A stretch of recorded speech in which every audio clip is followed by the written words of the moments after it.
यह एक अंधेरी और तूफानी रात थी और एमा काम से घर लौट रही थी।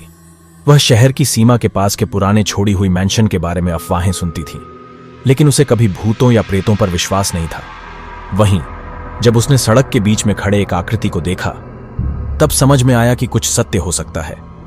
एमा ने ब्रेक मारा, लेकिन बहुत देर हो गई। उसकी कार से पिछले समय के कारण पत्थरों में फंस गई। वह कहीं से भी संकोच नहीं करते हुए मैंशन की ओर बढ़ने लगी। वह अंदर से अजीब सी आवाजें सुनती थी। क्रीकिंग फ्लोरबोर्ड, फुसफुसाहट और पैरों की आहटें हॉल में गूंज रही थी। उसने इन्हें नजरअंदाज करने की कोशिश की, लेकिन जैसे जैसे वह आगे बढ़ती गई, वे और भी जोर से होने लगे। अचानक उसने एक खौफनाक स्क्रीम सुना। यह ऊपर से आ रहा था। एमा सावधानीपूर्वक सीढ़ियों पर चढ़ी, दिल काफी तेज होते हुए। जब वह ऊपर पहुंची तो वह एक भूतिया आकृति को हॉल के अंत में खड़े देखा। आकृति उसे इशारा करती हुई उसके पीछे चली गई और एमा रोक नहीं सकी।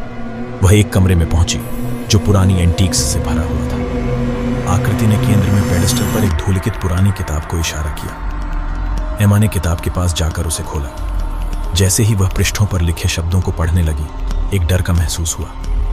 उसे देर से समझ में आया कि वह एक बुरी आत्मा को बुलाने वाली है। कमरा ठंडा और अंधेरा हो गया और एमा को पता चला कि वह जल्दी से बाहर निकलने की जरूरत है। लेकिन जैसे ही वह मुड़ने लगी, भूतिया आकृति फिर से दिखाई दी, उसके रास्ते को रोकती हुई। एमा चिल्लाई। जब आत्मा ने उसके शरीर में प्रवेश किया, उसे मैंशन में हमेशा के लिए फंसाकर। उसकी चीखें हॉल में गूंजती थीं और मैंशन को सबसे भूतिया स्थान के रूप में जाना जाता है। वर्षों बाद लोग अभी भी शहर की सीमा के पास के पुराने छोड़ी हुई मैंशन से आत्मा की चीखें सुनते हैं और एमा की आत्मा अभी भी हॉल में घूमती है, जो उसे हमेशा के लिए फंसाकर उसके अगले पीड़ित का इंतजार करती है, जो बुरी आत्मा को बुलाना चाहता है।